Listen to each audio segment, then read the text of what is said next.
So in this video, I have another network update for you guys for T-Mobile, and this is an important one. So I've been driving around the city and I'm noticing T-Mobile is adding more backup generators to its cell sites. Now, this is important because this goes under the category reliability. Reliability to the cell site or to the overall network is very important. And I'll make this very simple for you. If T-Mobile does not undertake a full-scale deployment of these backup generators, then they just will never be toe-to-toe with AT&T and Verizon when it comes to reliability. Now, the scores on the scientific side may show otherwise, but if there's no backup power at the cell site for T-Mobile, like I just said, it will never bring them toe-to-toe with its competition. So if a power outage happens in your neighborhood and the grid is spread out and homes are down and there's no power, if you have a tight grid in your neighborhood, after the backup, most sites now have backup batteries, at least for T-Mobile.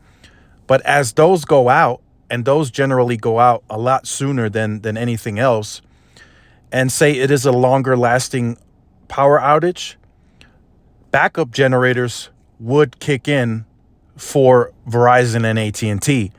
Now, Verizon and AT&T, we shouldn't see a large-scale deployment of these anymore because they already have accomplished a large-scale deployment of backup power during LTE. So if you are in a scenario where T-Mobile doesn't have backup generators in your neighborhood, because that is still the case at large scale, although as you're seeing in my videos, they're adding them now, but I know on a nationwide scale, they are not at a high percentage. So as power goes out in your neighborhood, and let's say you have a dense grid, very dense grid, and it's about three macros or towers that cover your neighborhood. Let's say the power goes out and the backup batteries die out, then the cell sites go down if there's no backup power. So now for T-Mobile, you can't call, you can't text, you got no data. And if you have home internet, you now have no home internet. And there's really hardly anything that can be done. Now, there could be potentially a cell site much further away that can be optimized to fill in, but even that takes a little time. And that really doesn't bring back the experience. It may allow you to make voice calls, but that is about it.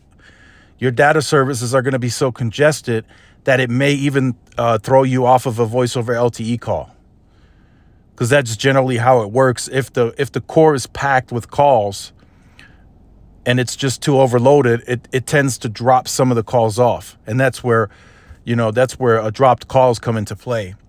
So this is definitely very, very, very important for T-Mobile. This should be as high of priority as anything else for the company right now. And it's just something they couldn't afford during LTE. They just didn't have the money. They had to cut corners. They were a growing company during LTE, so they had to build lots of cell sites on a nationwide scale. And at least from what I was told, every 3 or 4 cell sites that they now add backup power, it will accumulate, the total will accumulate to the amount of building one cell site. That's every 3 to 4 sites that they're adding backup power. So they simply couldn't afford that during LTE. They needed every penny to build out and co-locate on new sites to keep up with the demand. And even that was tough for T-Mobile to do. So let me know what you think about this in the comment section down below. Let me know if you're seeing backup power being added to your cell sites in your market. Let us know in the comment section down below. Make sure you guys like, share, subscribe to the channel. Follow my social media outlets for more updates and interactions. This is Tyrone with Tech Life. I'll see you in the next one. Peace.